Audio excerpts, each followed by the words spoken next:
किम्मु पाकेर भुइँभरि भयो। अब यसको उपचार गर्नु पर्यो है त। कोलाई मनपर्छ किम्मु ल हेर्नुहोस् है त। अब यसलाई चाहिँ हामी साँदेर खान्छौँ। पाकेर रातै कालै भएको क्या लटरम्नु होइन। पहिला सानोमा पुटमै बसेर खाइन्थ्यो मजाले। हात मुख पुरै कालै चोरको जस्तो हुन्थ्यो। यति टिप्दा पनि मेरो हात चाहिँ कालै भयो है अहिले चाहिँ। ल हेर्नुहोस् त। अनि यसलाई चाहिँ अब टिपिसकेपछि सट्ट लगाएर यसलाई पखालौँ। अनि राम्रोसँग पखालिसकेपछि यसमा चाहिँ मरमसला राखेर बनाउनुपर्छ। यति चाहिँ मैले जम्मा गरेँ है। अब यसलाई चाहिँ एउटा बोलमा ट्रान्सफर गरौँ।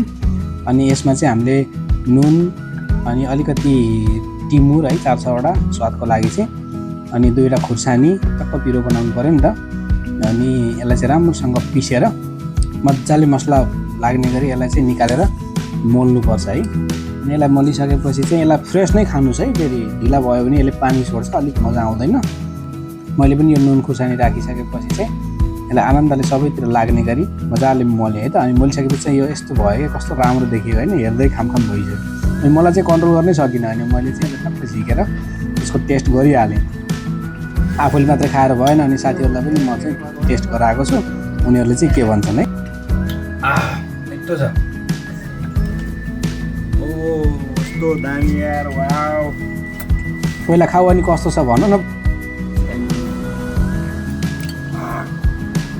मिठो मिठो।